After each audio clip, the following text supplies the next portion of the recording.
Okay, we are going to get started. And we are being webcast today. The camera is somewhere here, and it is recording this. I have some housekeeping items to start with. Welcome to the Certification Advisory Council meeting. This meeting is being webcast today, so please remember to speak into your microphones in front of you. And I understand that when you press this, it'll turn green when your microphone is on. It may be turned on and off at each microphone stand if you'd like to turn yours off at any time. The Coordinating Board staff present today, I am Kathy Mayert. I'm the Special Projects Director for Academic Quality and Workforce. And we will have Dr. Stacy Silverman, our Interim Commissioner for Academic Workforce and Academic Quality and Workforce, joining us in a few moments. I was also the staff liaison for the site visit to Southwest School of Art. I'd like to welcome our new members. We have 4 new members today out of a group of 6, so it may be a learning curve, and if any of you have questions at any time or you want clarification on the process, please ask. I do have in front of you the roster of the Certification Advisory Council. If you see any mistakes or you want to update anything on it, please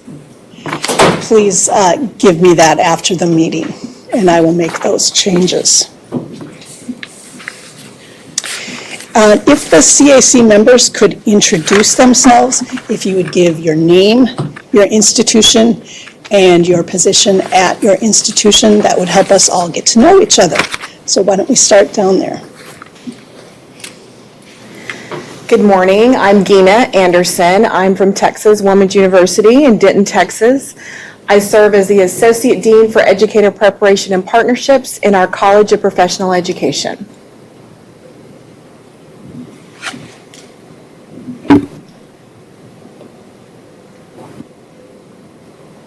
Good morning, I'm Dorothy Langley. I am from Jarvis Christian College, that's in Hawkins, Texas. Currently serve as the Dean for Adult and Continuing Education.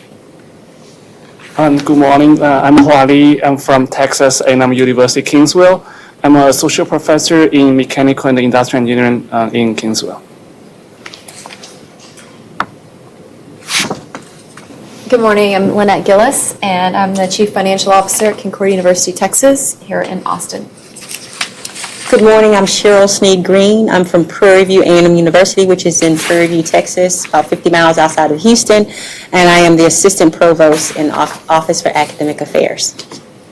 Good morning, I'm Jacob Tingle in the Office of Experiential Learning at Trinity University in San Antonio, and I'm also in our School of Business. Okay, and I had said she would appear, and this is Dr. Stacy Silverman. Would you like to introduce yourself? Absolutely. I'm Stacy Silverman. I'm the Interim Assistant Commissioner in the Division of Academic Quality and Workforce here at the Coordinating Board. I've been here at the Coordinating Board for 26 years, so a very long time. We're now I'm on my 4th commissioner, so I've seen lots of change over the years. And over the last month or 6 weeks, lots of unexpected change, unfortunately. I know you all have heard about our loss in our division. Dr. Rex Peebles passed away on September 23rd. So unfortunately, that's the reason I am now the interim assistant commissioner. So, but then on October 1st, we got a brand new commissioner in-house. So one thing I can tell you about the coordinating board is that change is here. So, but I do also appreciate your service on this committee. Thank you for taking time out of your day to be here. We couldn't do the work we do without our advisory committees, and the work that you do is critically important to us, so thank you. Okay, the first item on our agenda is election of the Certification Advisory Council Chairperson. The term for our previous chair, Joyce Williams, ended in August, and therefore we need to have a new chair. Dr. Jacob Tingle has offered to act as the chair this year. I would ask if anyone else would like to be considered as chair, and if so, we'll take a vote. If not, I would ask the CAC members to please indicate their assent to Dr. Tingle chairing the committee. Anyone dying to have the chair position? All right, then if you would all agree to Dr. Tingle being the chair for your advisory committee, I would ask that you give your assent. Gina?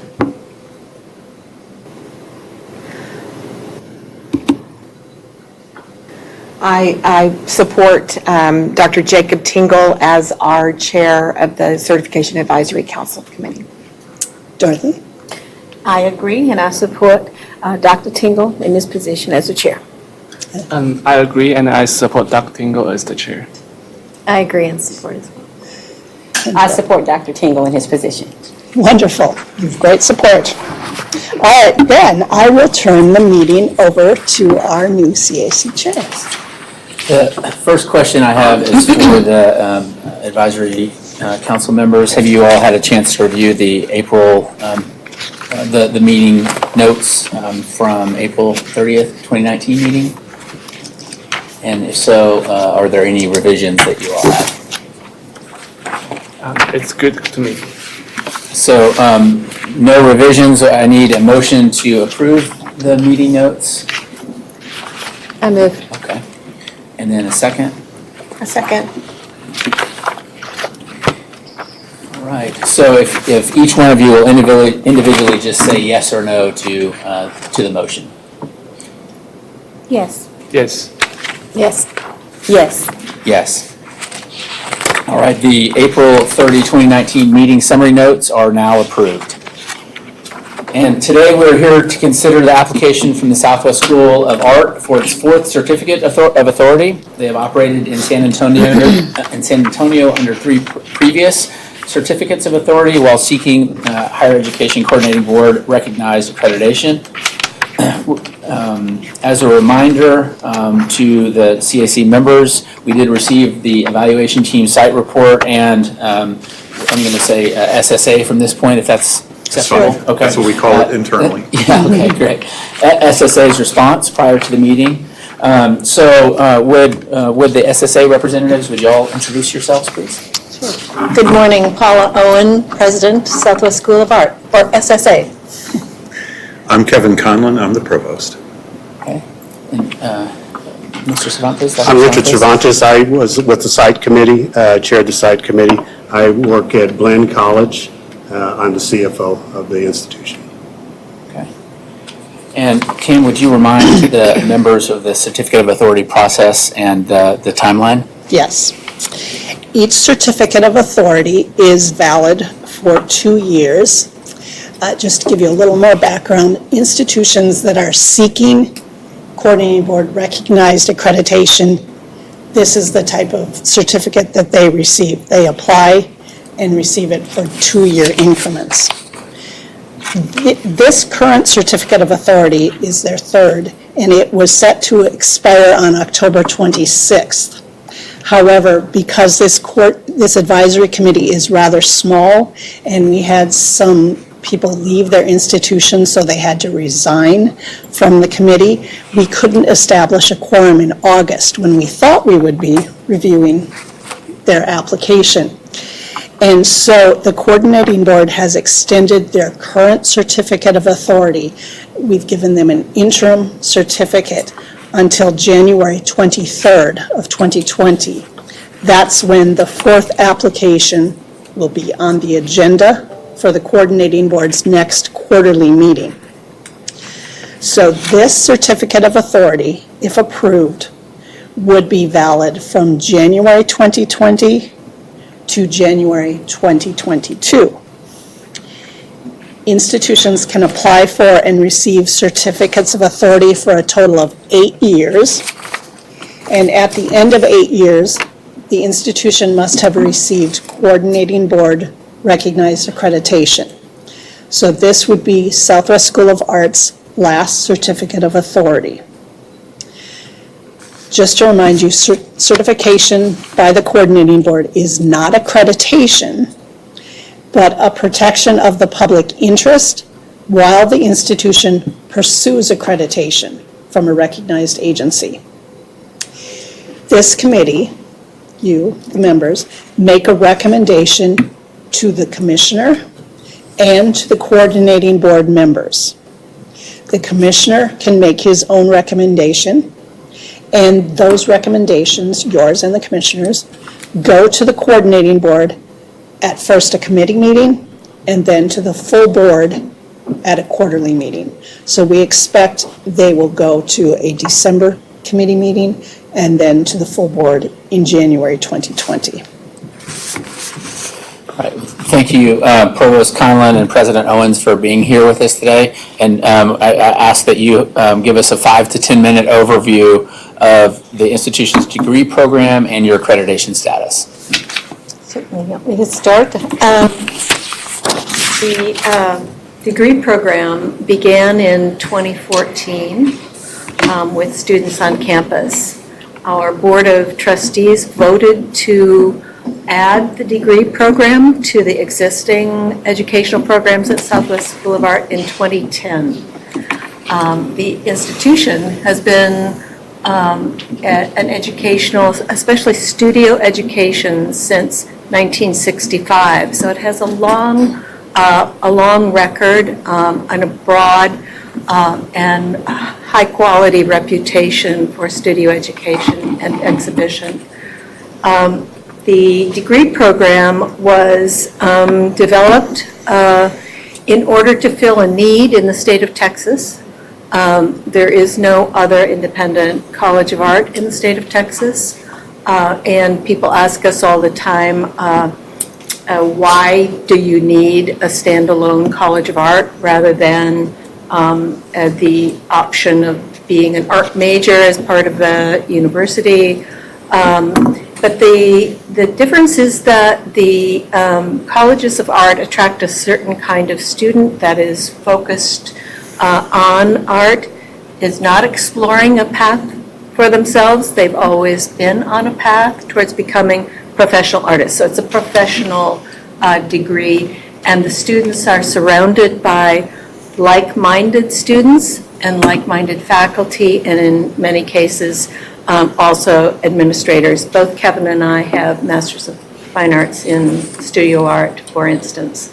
It seems kind of surprising that Texas doesn't have a College of Art similar to Savannah College of Art and Design, or the School of the Art Institute in Chicago, or Otis College of Art, many others you know of. And so that need is being filled by Southwest School of Art. Our accreditation effort has been a little rocky because we were pursuing accreditation with National Association of Schools of Art and Design, and then NASAD decided not to apply to be on the approved list in the state of Texas. So we had to shift very quickly to pursuing, we were always going to pursue both NASAD and SACs, but we had to shift to make our application to SACs. So we're in the process now of applying to both NASAD and SACs. But obviously, you already know we're right up against the last couple of years for authorization. You want to add to that, Kevin? I think the curriculum structure of the program meets NASAD standards for what they expect of a professional Bachelor of Fine Arts degree, which is one of the reasons we're still interested in pursuing accreditation with NASAD. As Paula mentioned, dual accreditation has been the institution's goal from the very beginning. We had initially sought NASAD accreditation, but the problems with their making application to the state of Texas necessitated switching to SAC COC, and some of our internal organization of finances had to be adjusted in order to meet SAC COC expectations. But those changes have been made. We've adopted NACUBO standards with respect to how we organize and report our finances, and we just recently, our audit was complete, and we did very well with fiscal year 2019, and we'll continue to monitor our fiscal progress so that we can ensure that we're meeting SAC's standards with respect to both operations and finance. And we've been keeping SACs up to date on our progress all throughout these past 6 years. So we've been in contact with them as well as the staff and members of NASAD.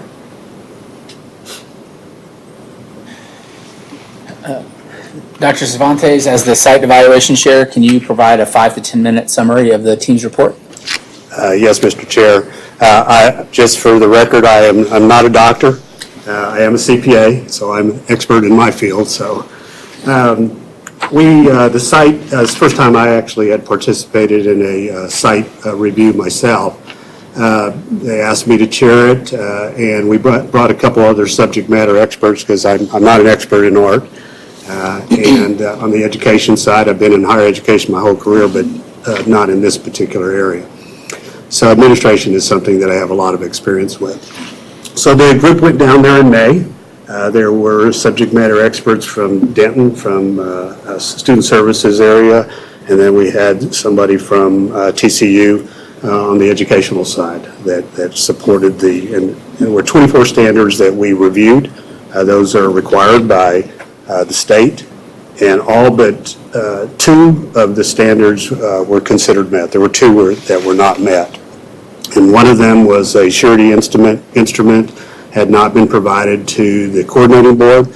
Seemed to be more of just a timing issue. So shortly after the meeting, they were able to secure that and get approval on that from the coordinating board that they had received it. And so we approved that one. And then the only other issue was over library resources. The SSA had reported a survey, or provides a survey, which was intended to determine whether or not there was sufficient information in the libraries, appropriate information in the libraries, and our reviewer did not feel that adequately conveyed the appropriateness of that. The survey did not. So she asked for some more information. Characteristic, in a very positive sense from SSA, they have continually, when we've asked them, just in the short time that I've experienced with them, for additional information, they have complied, and complied in a very positive manner. And this instance was no different. They came up with a variety of different ways, 3 different ways in which they would be able to provide measurement for that particular standard. Our subject matter expert felt that was appropriate, and so that one also was approved.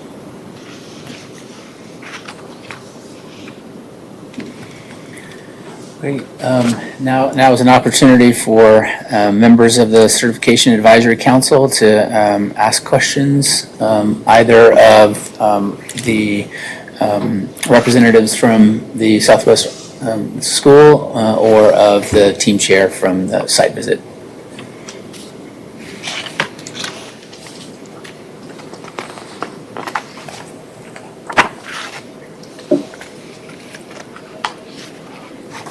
Could you elaborate a little bit more as to the progress on your SACS accreditation? We, as I said, have to meet certain benchmark requirements for SACS accreditation while we're in the process. Our last fiscal year audit came back net positive from operations. However, we did have a small deficit for our operations in the year prior, which by itself could be considered a disqualifying event for SACS. We've been in touch with Ann Shard, who's our liaison with SACS, to let her know what our situation is, that our current fiscal year is positive and that the projections for the next fiscal year are positive. And we will make application with 2 positive fiscal years with the idea that the third audit will come in while we're in the process. She feels like that is a satisfactory approach. It will be tight, and we have to assume that all other things are working well. We seem to, based on feedback we've gotten from SAC's staff reading prior applications that we've submitted, we've been making steady progress on that. We also feel like the NASAD self-study process and our application with NASAD is helping us to further refine those areas that are typically of concern with higher education applications for accreditation. And I'm still relatively new with SSA. I've been with the school officially for about 2 years now, and I feel that we continue to make strides even through the THECB reauthorization process for this new certificate. It's given us as an institution insight into the things that we need to do to move into that regulated environment. So I feel like the path is narrow, and it's a little anxiety producing, of course, but everybody's on board. The Board of Trustees, the administrative staff at the executive level, the senior staff, and the faculty are all behind our effort. I'd like to add just a couple of things. We haven't actually submitted an application to SACS yet because we have to, as Kevin alluded to, have these 3 financial statements before we can even submit an application. They did allow us, the staff, to submit some, some information that they read over for us and gave us some feedback, but we have not submitted to them yet. Also, just to add to what Kevin was saying about our readiness and the likelihood of approval, the process of the accreditation process with NASAD is very similar. It might even be a little bit more stringent because it is a national accrediting agency and it's more specific to art and design. So we feel that going through that process is preparing us very well for the SACS COC. I have a question. When do you anticipate actually submitting SACS. Apparently I need to push the button. So, and can you tell me when SACS actually receives applications? Yep, you want to go through the schedule? It's next summer, basically. We have 2 opportunities per year to submit formally to get on the agenda of the CNR committees, to have them look formally at our application, and then they make recommendations for initial review for candidacy by the Commission on Accreditation. So we anticipate that we'll be submitting shortly before our 3rd audit is complete, with the idea that 3rd audit will be completed in time for the Commission to have that information at hand when they're making a decision. So next summer, basically, and we've already received tacit approval with the SACS COC staff for this schedule. For that timeline. So do we anticipate them considering it at do they meet in September? They could, or in the spring. Correct.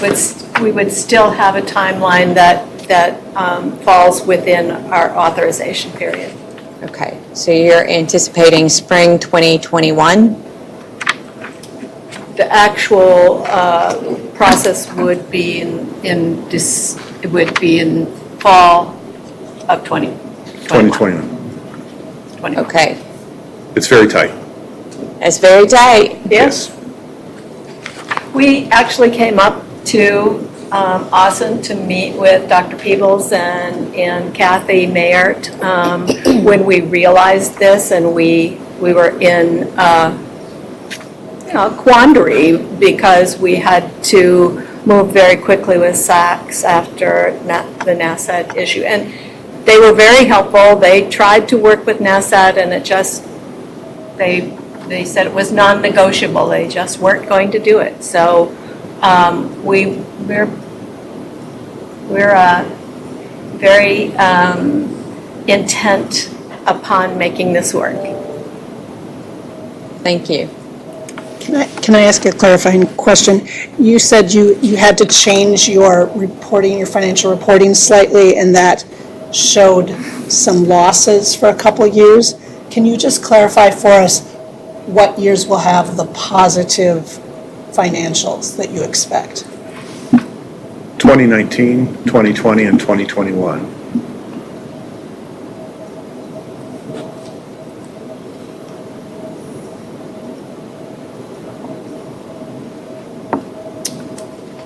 I have a question.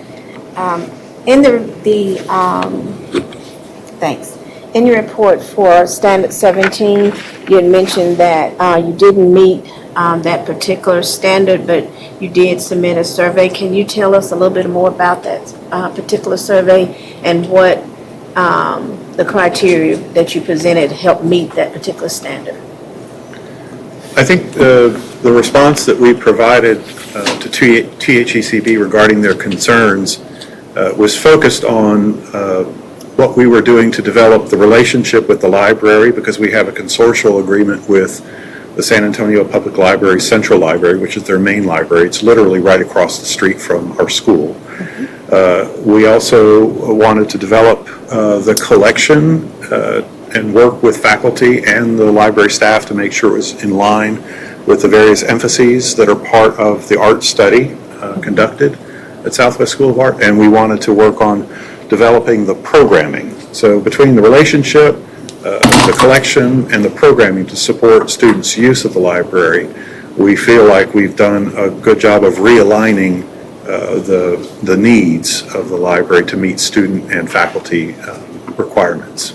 We've also rewritten the survey so it captures the information that Correct. better captures the information. It was really mostly a problem with the survey. It wasn't really capturing enough information to cover that particular standard. The survey, as it was generated, we picked, obviously we didn't want to submit the entire survey as part of our application for recertification. And inadvertently, we omitted some information that would have been useful to the commission to help them make their decision. So we just included that and then elaborated on the development work that we've been doing to improve the relationship and the programming and the collection. Thank you. I have a question. So, because you talked about you had some losses, the program, I'm thinking about the sustainability of it. Once it gets off the ground, I was also looking at your faculty to student ratio, and I was wondering, what are your projected, if the program is approved, what are your projected student enrollment, and will you have to hire new faculty, or are you already going to use faculty on board? We've done a lot of this kind of planning and projecting because we are a startup. We're a new college. Okay. So we've had to do a lot of planning for how that enrollment will grow and what we will do to keep the financial picture stable during that time. We're fortunate that we've been around for a long time, so we have a large donor base. We also have other programs. We have a continuing education program. We have a youth program that attracts a lot of foundation support. We rent our facilities. Some of our facilities are a historic site in the middle of downtown San Antonio that is a popular site for weddings. So we have other revenue streams. So what we projected is how we will meet how enrollment will eventually bring us to scale. And we've just recently done a 10-year projection, and we are projecting an enrollment growth to approximately in 2030 to only 175 students. So we're being very conservative with our numbers. It probably will be more than that, but we've also, during this same period of time, completed a master plan. So we hired a firm to help us with that, of course, but in that process, we had to project enrollment and studio needs and student needs and faculty and so forth. So we know that we can serve up to about 175, 200 students with our current facilities. And during this 10-year period, we will also be implementing the master plan, and we're already in conversation with the city of San Antonio for some collaboration because we're right across the street from the library. We are probably going to work with the city on some of the facilities. So yes, we've had to do a lot of that projecting into the future. I'd like to add one other point. Paul has mentioned the school's been around since 1965, serving the community through adult education and youth programming. Many of the faculty who are qualified and credentialed that teach within our BFA program also serve those communities as well. So we're able to scale the BFA within the existing programs without adding additional faculty. And that's likely to be the case for the foreseeable future, unless, of course, we have a faculty member that leaves. We'll end up having to replace that individual. But we have qualified faculty in each of the departments within the school. For example, we have faculty in the metals program, we have faculty in the fibers program, we have faculty in the painting program, all of whom teach also in the community and youth programs. And this allows us to incubate and grow, launch the BFA program within the existing structure of the school. So it's, certainly if we get a number of students that we hope for, 175, we'll have to make some hiring decisions to support students in the various emphases, and depending on where enrollment goes, some areas are more popular than others. But we don't anticipate that to be a problem right now. We're working really well within our current scale, and we anticipate that growth will just allow us to hire as we need to. Because it is a studio, you're talking about our studio, that faculty-student ratio is probably standard. It's a little bit low. Typically, you'd want to see a ratio of 1 to 6 or 7 or 8. We're at 1 to 4 to 5, depending on how you measure student participation in the various emphases of the school. But it's also a sort of a conscious decision we've made to keep that intimate mentorship relationship between the faculty and the student and keep those ratios small so that students have a very high quality experience in the program, at least until we're fairly convinced that the program can be scaled. Thank you. Yeah. I would like to piggyback off of that because I see you're anticipating growth, which is very good, and I also have persons who's interested in this type of degree, even from my area. But I noticed you did not have dormitories right now. Is that included in your scope as you grow, or will you continue to? I'll just let you address it. I was wondering about that. We're already working with the developer community. We don't want to run our own dormitories. We're in downtown San Antonio, so there's a lot of apartment available, and it's not a pressing need right now, except from a recruitment point of view, where parents would like to see their child moving into a safe environment near campus. And so we are working with the developer community to partner with them on housing. And we do own a block in the middle of, right across one of the streets that runs through our campus. We do own that block so that we have that opportunity to, build housing on that space.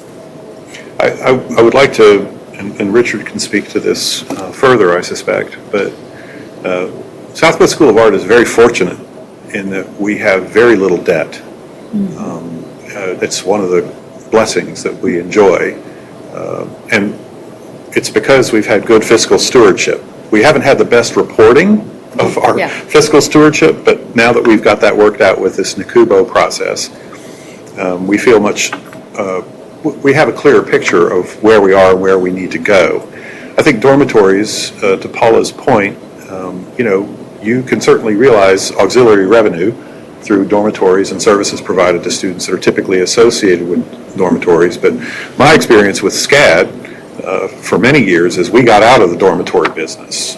We worked with private contractors and developers to develop appropriate student housing and partnerships between safety and security issues are typically associated with dormitory student life programming that's typically associated with dormitories. But we let the developers take on the debt burden and kept SCAD from having to run up, a debt that it really didn't need to. I didn't know if you wanted to add to that. I just would say that from somebody that has 1,800 beds at our institution, all of the things that Mr. Conlon mentioned, security are issues. The cost of building a facility for them to do it on their books would just be prohibitive. So going out with the developer certainly is an opportunity to keep it off the balance sheet books, and they will make a determination of whether or not it's going to be a fiscally sustainable. So a small number of students is another thing. So I wouldn't see a big move in that direction anytime soon. They have transportation that comes, including the river that comes down right to their premises. So there's a number of ways that students are able to get to their facility.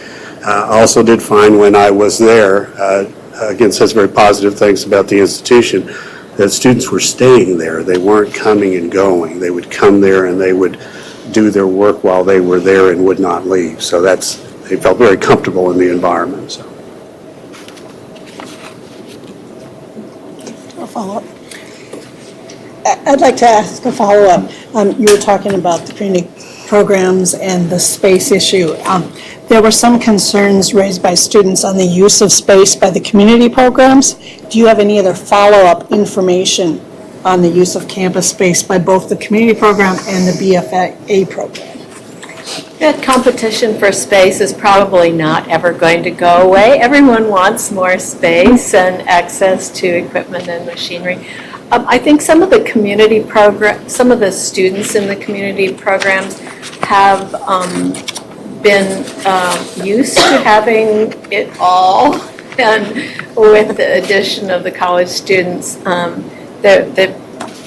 would say in general, they're working it out just fine, and everyone has lab hours and everyone has access, and I think it's mostly just a little normal grumbling. I'll add too, I think we've been looking, we just created an internal task force to look at some of the issues regarding competition for space with the community program versus the BFA program. And the BFA program is sensitive to some of the needs of the community students as well, and has done, I think, a really good job. I've been working with Justin Boyd, who's our academic director, to look more carefully at the footprint that the BFA program occupies within the overall schedule and the use of facilities. And I think we've come up with some good solutions that will stead us pretty well, even with projected growth. I don't anticipate, based on the projections I've seen, that we'll have to add anything to the physical plant for quite some time. I think there's plenty of space.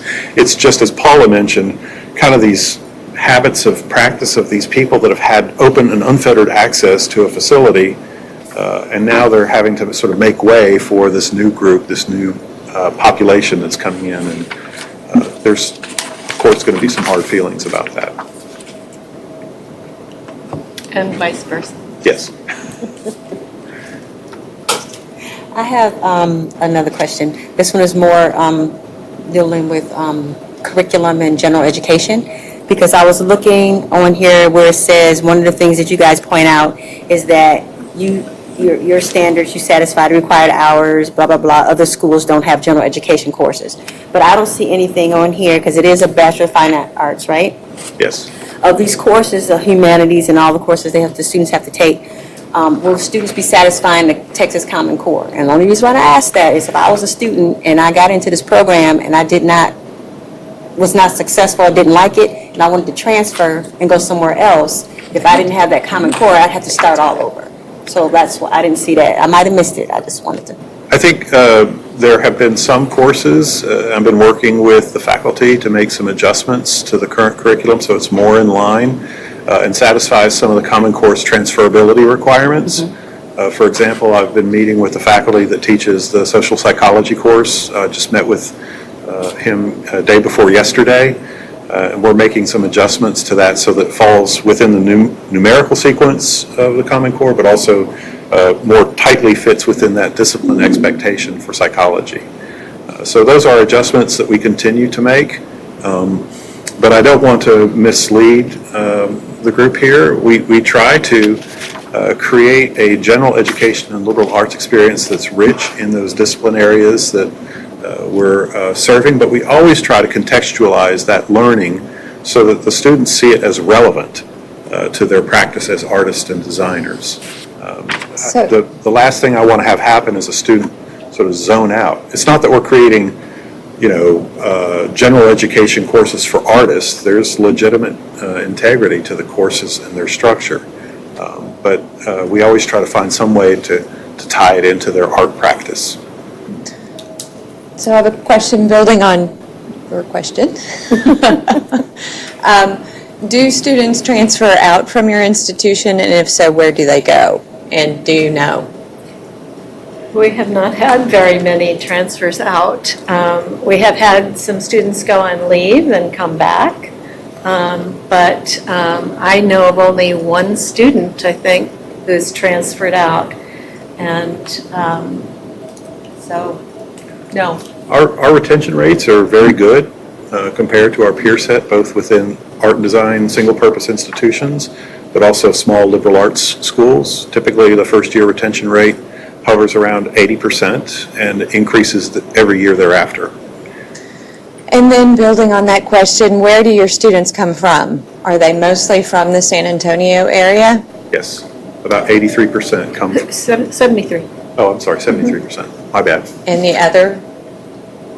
Well, we have a student from Pennsylvania, a student from Florida, and some students then from Bernie and One from Houston. Houston, yeah. So primarily Texas, but some out of state. Correct. Handful. And we're young, so we expect that to grow exponentially as we gain traction. Are your students traditional, for the most part, is a large percentage of them traditional college-age students fresh out of high school, or do you get a lot of more adult students? And I ask that because I see where you had a student who had a portfolio, and they put together and they got credit. I'm thinking about the PLA, prior learning assessment, stuff that's going on, and I was wondering, if you have adult students, are you going to let students take advantage of things like CLEP, if you don't want them to take, some of those classes, be able to use other portfolios? It's really a variety of students. I mean, some of our students are non-traditional we just had a student last year who left his business to pursue a Bachelor of Fine Arts degree. He sort of did a stop out with his work, came in and earned his degree, and now he's gone back into the workforce. He was certainly non-traditional in his early 30s. We have a former student, a recent alum, who is similarly, non-traditional. But I would say when we first launched the program, we probably had more of the traditional students, but as we've gone along, we've been attracting more and more attention from people who like the idea of going back to school. Interestingly enough, though, our first-time freshman ratio has also grown. So 51% of our students are first-time freshmen. And then a large number, I don't know the percentage right now, but are transfers from the community college system. We have a robust community college system in San Antonio. And because the art people are all linked and have these relationships, a lot of our friends and people that exhibit with us and our colleagues are teachers in the community college system. So we do get transfers from the community college system, and then some non-traditional. Actually, I had a question related to transfers. Is that part of potentially the growth strategy? Yes. And if so, can you talk a little bit more, maybe not just in the city of San Antonio, but are there some other, if this will be the only BFA program or is the only BFA program in the state of Texas, are there some opportunities there that you are all looking at in terms of recruiting from other cities in the state? Right. When I was at Ringling College of Art and Design, one of my prior assignments, I was very involved in developing a very robust set of articulation agreements with most of the community programs that were in the state of Florida. I also did similar work when I was at CCAD, Columbus College of Art and Design. So that is certainly high on my priority list as soon as we get accreditation to begin to develop those articulation agreements. We have some informal articulation already happening, and we've signaled to, as Paula mentioned, our friends in the community art community, that's a tautology, but we signal to them that we're always willing to look at a student's academic record, and we try to be as generous as possible with transfer credits. And, you know, we brought in several students that way. But my goal is to wait until we gain accreditation and then formally go after these articulation agreements. I think that's key for our enrollment, that accreditation will be the point at which we lift off. Can I go back to the library issue? So I'm from engineering, so I'm not quite familiar with fine arts. Are the students most looking for books, or they're looking for a resource from online database? Both. We have a relationship with the San Antonio Public Library, and they maintain databases for us and a collection for us. The second floor of the Central Library is where the Marie Schwartz Visual Arts Center is. That was a partnership that was developed between Southwest School of Art and the San Antonio Public Library several years ago. We merged our collections. And it lives on the second floor of the library. Students have space to go there. There's lounge area for them to work in. There's a small exhibition of artwork along the one wall of the space. But the students are accessing both the digital databases as well as the hardbound volumes that are part of the collection. We've tried to organize the collection and the databases into lists that students can easily find. So, for example, if they're interested in doing research in metals and jewelry, the library has been kind enough to organize a list for us, both within the database and within the collection, so that students can find out everything that they need to know about metals at both the sort of introductory level, but also the advanced level when they're working on their thesis. The thesis requirement for students earning the BFA is that they do an exhibition of their senior level work, and that they also have a written component that is sort of an explanation of their research and their approach to their practice through that thesis. And a presentation. And the presentation through the exhibition, right. And like for my understanding, for our engineering students, they mainly use library in our campus for studying, not really go there borrow a book. So I understand the second floor was shared with the public community. So do you expect there's any problem if your enrollment growth and then there may not enough space for them to use in the second floor as a study area? Well, the agreement that we have with the library also provides students access to the study carrels, so they can have, and there are several small meeting rooms that they're allowed to have access to as well. And we don't anticipate that it'll be a serious issue for many years. Meanwhile, Paula mentioned our campus master planning process. We consider the library to be a partner in that master planning process. And the city of San Antonio has been very involved in looking at what we can do to sort of bridge our two campuses to join them. And that includes construction of some shared resources that would benefit students and their need for spaces. It also would benefit Southwest School of Art and the library for a medium-sized auditorium where we could do programming and other things that would be of benefit to both institutions. And it's a huge library. And as you know, people are using libraries in different ways these days. So I think we're all working together to create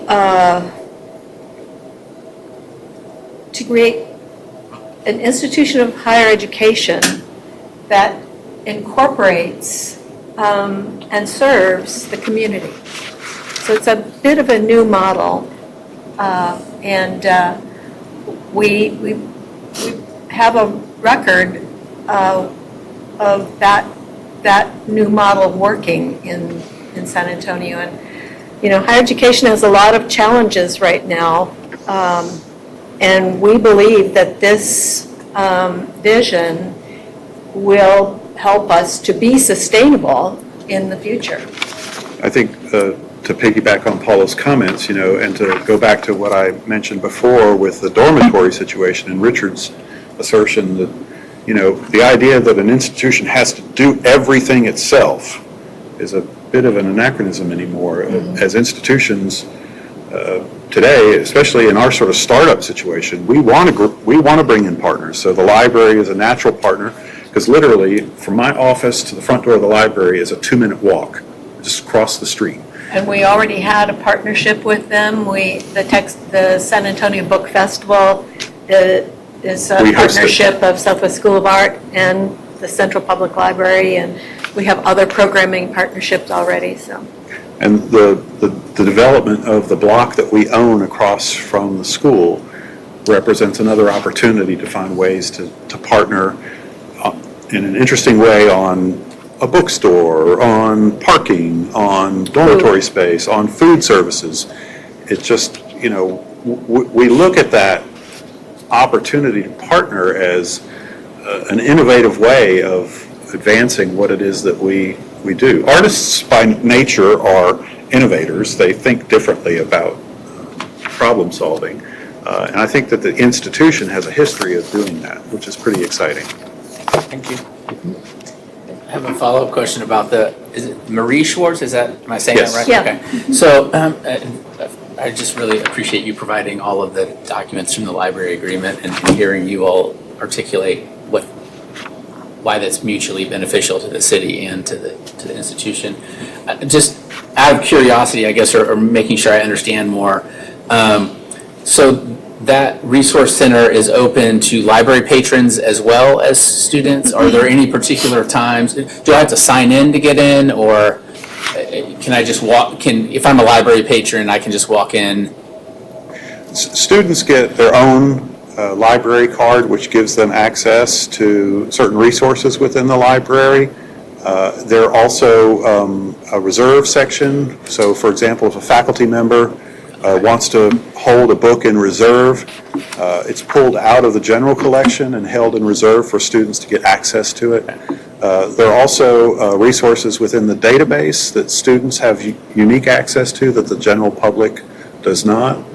So we feel like we've got a good partner with the library, and again, it's an efficient way for us to realize the needs of faculty and students to do research and to have opportunities to meet and do study. So we're very pleased with the new agreement. It has allowed us to solidify the relationship, but also do something that CAC was asking us to do, which is to demonstrate that we had some autonomy in the relationship and that we had some control that would serve our academic needs, institutional needs. May I follow up on Dr.'s question? So do you track the data uses by the students? I know we have a survey. Yes. But do you track it and then use the information from that Yes. tool to monitor or give feedback on how many students are actually using the library resources? Our new librarian, Keith, works with staff at the library to track use by students and by faculty. I would remind you that, our students, faculty populations are very, very small, so the numbers aren't impressive. If you've come from a comprehensive university and you're looking at the number of students who use a library system of that scale, but we're pleased. It can always be better. And I think one of the things that Keith is bringing to the table, our new librarian, is a different way of looking at programming that engages students in understanding the library as a resource for their studio practice. But yes, we track the numbers. We get them twice a year at the end of each semester. I just think that would be beneficial, even though if the numbers are small, because my college that I come from is relatively small, right at 1,000 students. But whatever you can track, I found out is very important, especially to SACs. Well, if you track it, you're paying attention to it. We like to pay attention to it. So I have two questions. The first is related to the partnerships that you've worked out, and certainly it's an innovative way of ensuring some sustainability. But I also know that requires someone who maintains that partnership and that relationship to know that relationship will continue with the library, ideally in perpetuity, right, for how long that is. So what are you doing to ensure those partnerships are sustainable? Is the first question. I think probably the answer to that is the answer to sustaining any relationship. We continue to meet. We continue to support each other. We report to the library board from time to time. We're working with them now on this expanded master plan, which is a mutual benefit. The director of the library system and I get together for lunch periodically. We also can use this partnership to support each of our separate missions. So for them, it's important for them to say, yes, libraries are changing. Yes, we don't do the same thing as we used to do, but we do different things. And one of them that we're doing is providing access to these college students, forming the Marie Schwartz Art Resource Center. We're becoming a different from your mother's library. And so sustaining that relationship at the city level is also important, so we provide data for the city as well.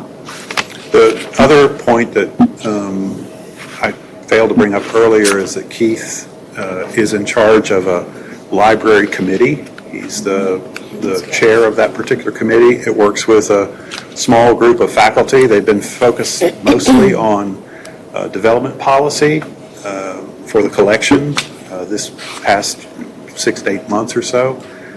And they share that information with their counterparts within the central library. So we know where our focus needs to be for whatever budgetary allocations we're making for the next academic year. That allows the library and the school to be in communication about what Marie Schwartz needs next.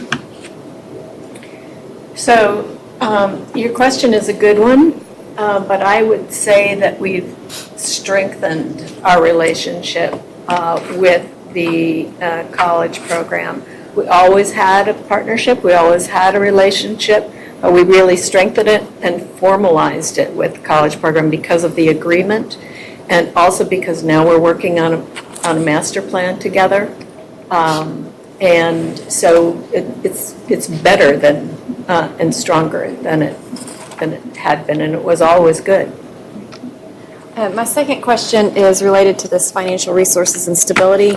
And you stated in here that revenues increased by $1.2 million while expenses only increased by about $100,000. So you mentioned some of the alternative revenue streams. Are those the primary reasons for that significant increase from fiscal year 18 to 19? And And again, that the sustainability of that increased revenue, or is that students and federal funds? Yeah, I'd say that the increase in revenue that you see in last year's numbers is partly because we have a donor base that is behind us. They want us to succeed. With our transformation to higher education, our credibility has grown and our reach has grown, so our scope has grown. And so we have more donors from outside of San Antonio, and that will probably only grow as we have more students from outside of San Antonio. So I think it's simply that, one of the biggest reasons that people make contributions is because they believe in your mission, but also they believe in your ability to achieve your mission. And I think that both of those are becoming more so. So as a follow-up, are those donations, are those gifts to your general operating budget? In some cases, and in others to our scholarship fund. So we've already given away $1.6 million since 2014 in scholarships, privately funded scholarships, because remember, our students are not eligible for any financial aid at this point. And so we, in the last 2 years, we launched an additional scholarship campaign. And so far, we've raised about $3 million for scholarships, and we continue to see gifts for scholarships come through the door, even unsolicited gifts for scholarships. So you would expect that gift base would continue over the next? To grow. Yeah. I think it's a logical assumption. Texas is very fond of their culture and their arts programming throughout the state. And as more students want to go to college at Southwest School of Art, we will have more friends. And for instance, we just went out to El Paso for at their invitation to talk to their arts-interested college-going students. So it's only moving forward. I'll add a couple of comments too.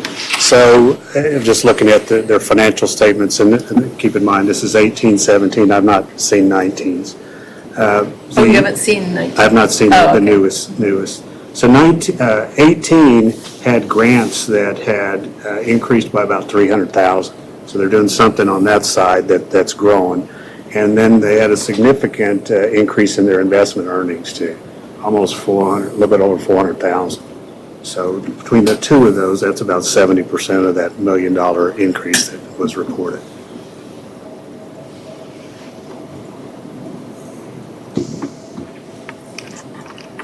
I have a question about where your students go when they graduate. Where do they go? And what kind of jobs do they hold?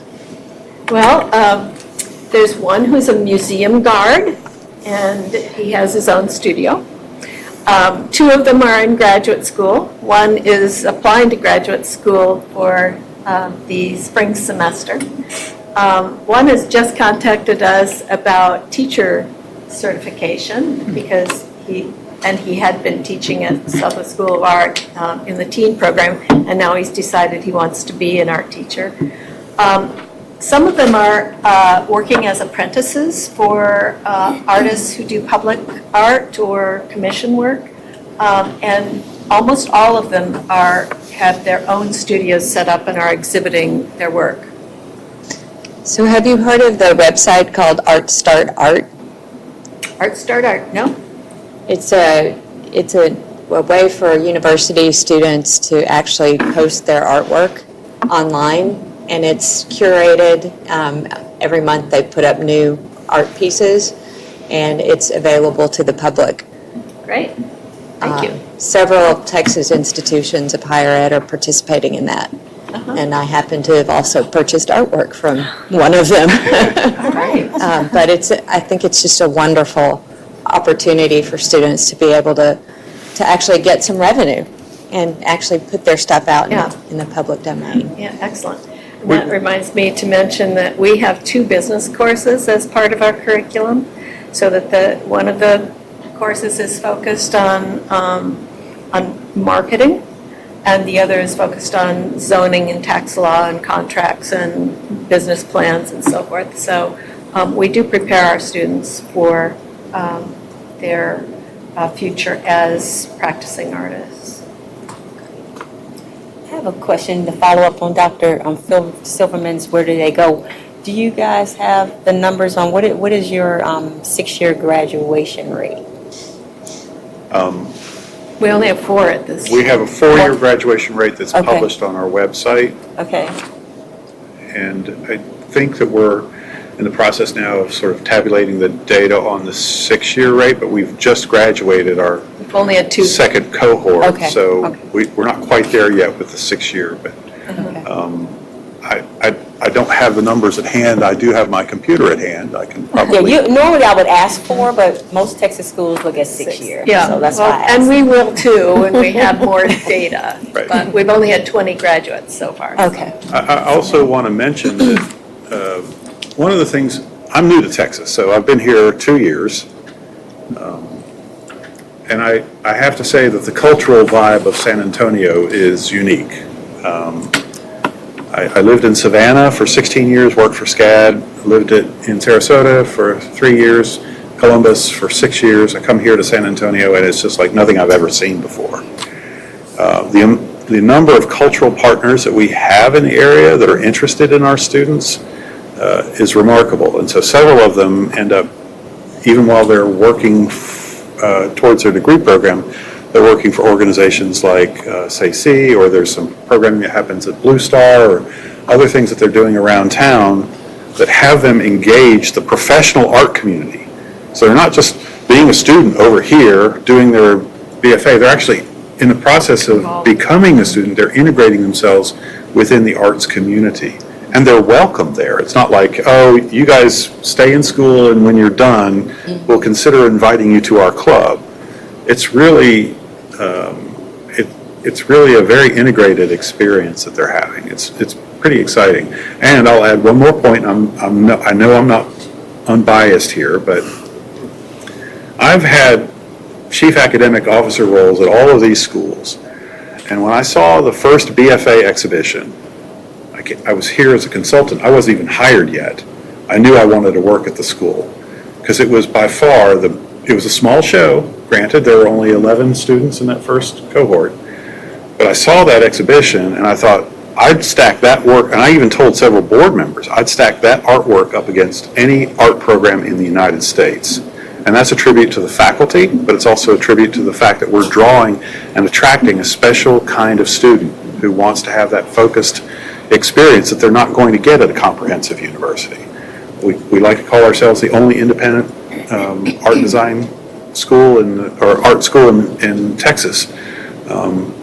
And some people may scratch their head and go, well, so what? There are plenty of comprehensive universities that have excellent art programs, and that is true. UT Austin has a fine art program, but it's not the same.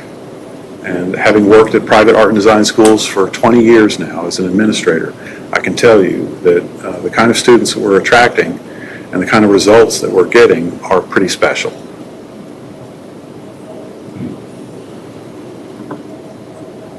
Anyone have any additional questions? I do not.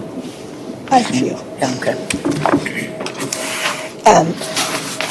Going back to Standard 5, which was your financials, does CAC have any concerns about SSA meeting its financial requirements in order to proceed with your application for accreditation? We've been working with a consultant from an accounting firm in Atlanta that SAC COC recommended for us. They recommended him to us because he does a lot of work for them and he knows Nakubo inside and out. So he has said that when we submit, we need to be able to demonstrate without a doubt that our financials are strong. Our balance sheet is strong, but because of the rules of the game with SACs, we have to have an operating budget that meets their standards. So we might have a concern over 18. It's so close that he says it's so close, they may overlook it, but 19 is very strong. We just got our audit for 19, and we expect 20 to be very strong. So we've talked about that your timeline is very, very tight. If you don't have SACS accreditation or candidacy with SACS by the time a fourth certificate of authority would run out, does Southwest School of Arts have any type of plan what to do with your students? What you'll tell your students? Do you have any teach-out plans Yes. that you've thought about? Could you just elaborate on that for the committee? We've been working with the department chair at University of Texas San Antonio, negotiating the preliminary steps of a teach-out agreement, should it come to that, and making sure that we're in conversation about how we'd preserve students' degree progress within their program. It is a Bachelor of Fine Arts program, just like ours, so we feel like it's a good fit. And we have enjoyed, I think, some partnership opportunities with UTSA, University of Texas San Antonio, for quite some time, and I feel like this articulation of the two programs together through this teach-out will be fairly easy. The dean that introduced, the dean with whom I negotiated the memorandum of understanding to proceed into the teach-out agreement is retired as of now, but his replacement has already been informed that we want to continue to pursue this over the next year. So we feel like we'll protect the students' degree progress if it comes to that. And we also, as Richard mentioned, we have the surety instrument in place to cover that as well. I have two more questions. I promise, just two more.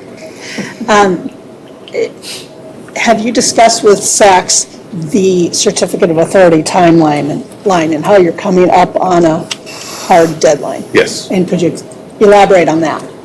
Well, in fact, there's in the application that was made to THECB, because one of the questions that's asked of us as an institution is, what is your pathway?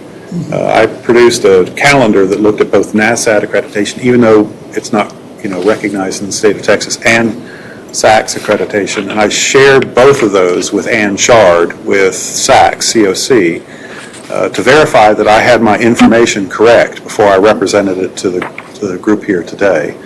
It was important to me that, we're all sharing the same information. And even though NASAT isn't necessarily playing in our sandbox here in Texas, I've been in close contact with Karen Moynihan, who's the executive director of NASAT as well. And my goal is to make sure everybody knows what everybody else is doing, and that we're taking advantage of all the good work that we're putting into applications to THECB, to NASAT, and their self-study process, and ultimately the application to SACS. I'm trying to lower any risk and minimize ambiguity. Increase One more question. communication. Other than the financial reports, have your conversations with SACS brought up any other concerns that they have at this point about your process to accreditation? It was a couple of years ago that they reviewed our, a draft. Sure. And so there were a few minor things which we have since corrected and elaborated on, and so. The hire I of think the the, answer would be no. to Paula's point, the hire of the librarian has helped to address one of the issues that staff noted Yeah. in our prior draft applications. The autonomy is. And the autonomy of the institution in terms of being able to manage that programming relationship. That was, the only other concern that was brought up. We feel like we're in a good position now with a new agreement, with Keith's hire as our librarian. With our assessment improvements. Yes, and that was the other area that was noted, they were a little concerned that we were, our how do they say, it? Our assessment efforts were nascent,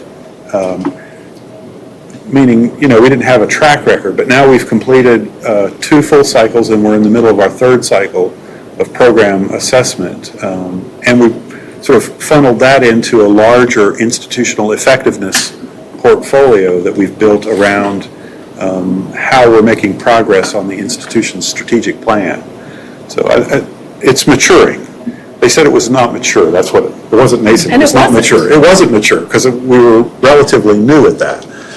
But it's come a long way. Thank you. Any other questions? So I do. When your students transfer in, and you said you make every effort to accept courses, are there any courses that stand out that don't transfer in? Well, we try to look at CAC guidelines with respect to general education requirements and look within the discipline areas that are traditionally associated with that compliance concern.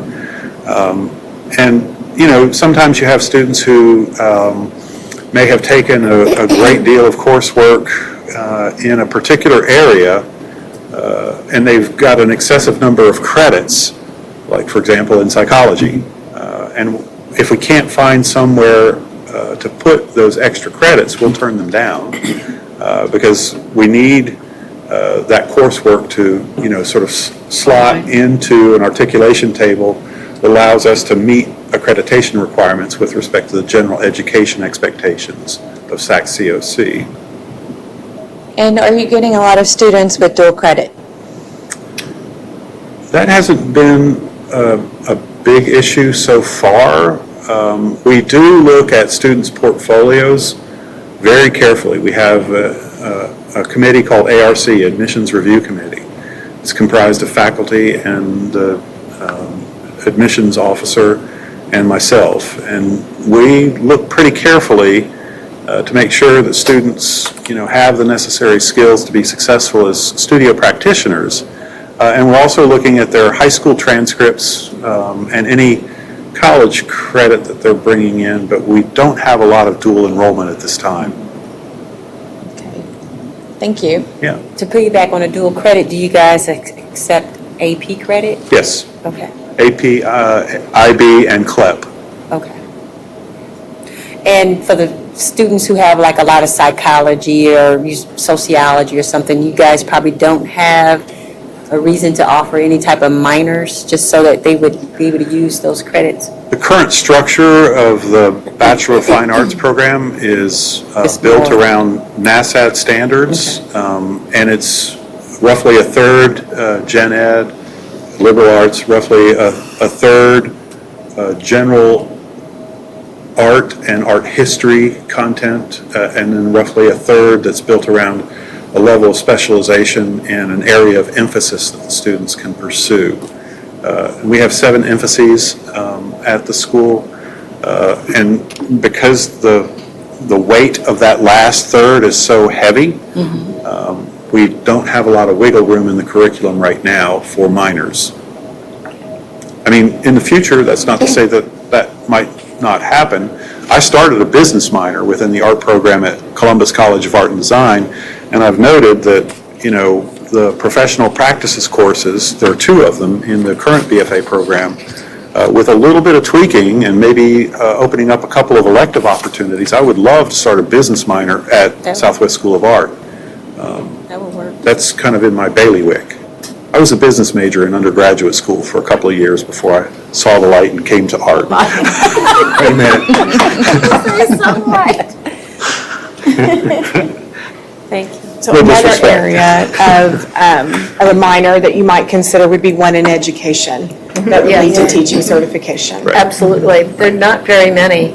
I know North Texas has one, Right. but there are not very many teachers. I agree. Even art.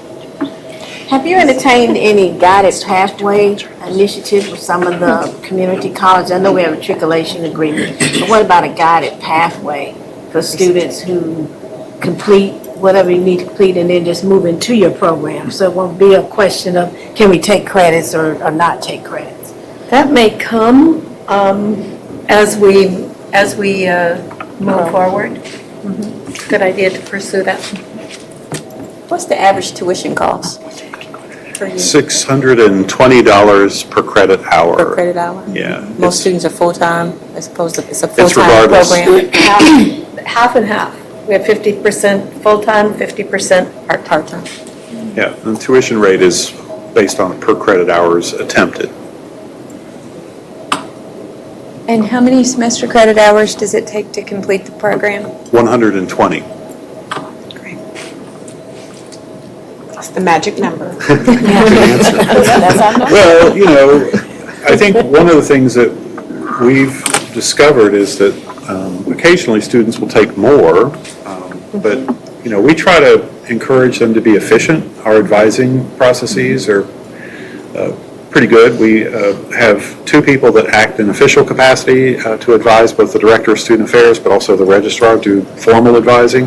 But all of the faculty are advising in some mentorship capacity to try to encourage students to move through the program efficiently. We don't want them lingering, and they don't want to linger. They want to get out and, you know, change the world with their art.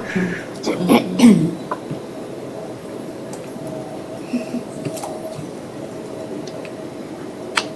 Any other questions? Ready for my conditions? Okay. Dr. Silverman and Ms. Merritt, do you have any suggested restrictions or conditions that you would like to include before we vote to recommend to the coordinating board, or? Absolutely, yes, I do. So I'd like to propose the following conditions apply to this. That Southwest School of Art must provide the coordinating board with annual audited financial statements during the final certificate of authority as soon as the audited financials are received by SSA. Additionally, Southwest School, or SSA, must provide the coordinating board with all correspondence between the institution and SAC-COC regarding the status of its application or candidacy with the accrediting agency as soon as received or sent. And if SSA believes it will not have candidacy status by the end of the final certificate of authority, which is in January of 2020, then by 2022. 2022, my mistake.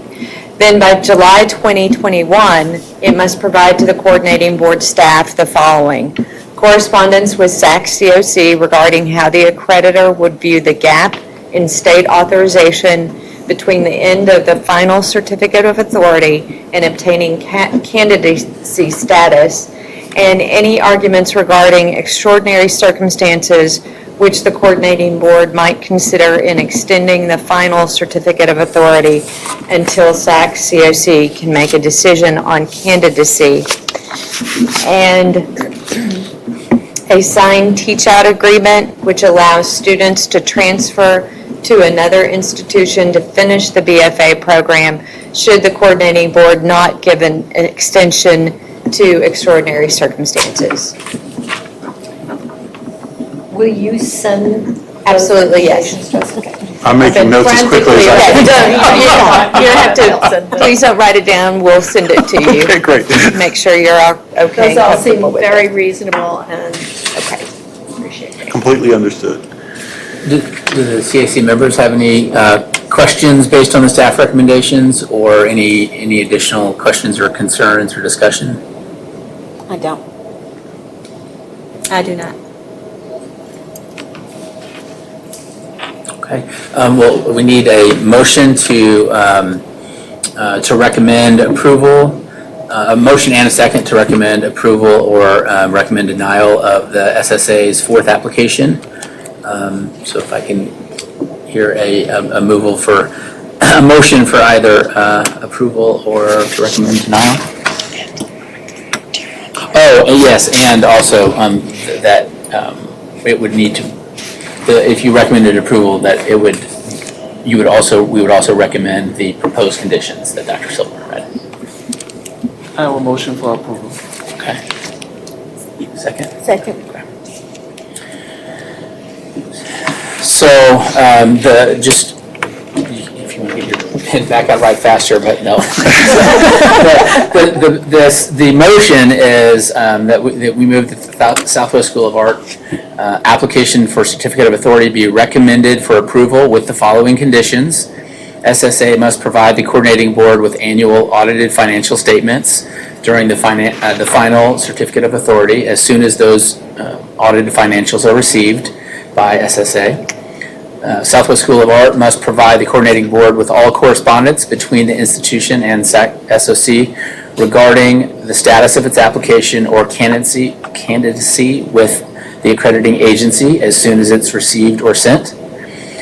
If SSA believes it will not have candidacy status by the end of the certificate of authority, by July 2021, it will provide the coordinating board staff with correspondence between SAC-COC regarding how the accreditor would view the gap in state authorization between the end of the final certificate of authority and obtaining candidacy status, and any arguments regarding extraordinary circumstances which the coordinating board might consider in extending the final certificate of authority until SAC-COC can make a decision on candidacy, and a signed teach-out agreement which allows students to transfer to another institution to finish the BFA program should the coordinating board not grant the extension for extraordinary circumstances. So, are there any other restrictions or conditions that need to apply? Okay. So we have a motion and a second. Any discussions, other further amendments? Okay. If it seems like we're ready to vote, so we'll do this individually, and again, just vote yay or nay for them to approve the motion with restrictions. I vote yay for approval with restrictions. I vote yay for approval with restrictions. I vote yea for approval with conditions. And I vote yay for approval with restrictions. Yay with approval, for approval with conditions. Okay. I also vote for yay for approval with the conditions. So, I guess, Kim, can you give us updates with respect to the next meeting? Yes. The next scheduled CAC meeting is January 30th, 2020. This is a Thursday. We do not currently have any applications for a certificate of authority.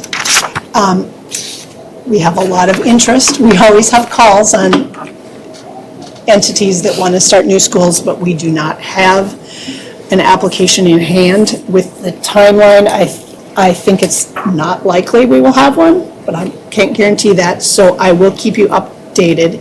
If we don't have any pending applications, no business, I will cancel that quarterly meeting, but I will let you know. Since we do have a small advisory committee, there are 6 of you, we do need each CAC member to participate. We need 4 people for a quorum, and especially when members leave an institution, like we had 2 leave an institution, or have an unavoidable conflict that comes up, it becomes difficult to make that quorum. So please put the next date, January 30th, in case we have business, on your calendar.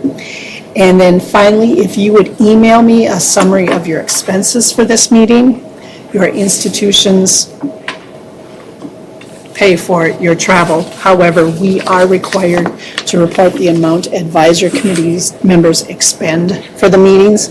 So expenses might include travel or copies you made or things such as that. That's all I have. Do you have anything else? Just that our next board meeting Yes. will this go to cause This will be or directly? in December. So the cause meeting is scheduled for December 11th. I just want to make sure you all understand that. Okay. So, Do you recommend that we're present for that? yes. I think so. And we'll let you know as soon as an agenda is finalized. Is this on our draft agenda? Yes. Okay, great. Thank you. Thank you. Thank you, everybody, for attending, and Yes, the thank meeting you. is adjourned. Thanks. Safe travels. Thank you. Thank you.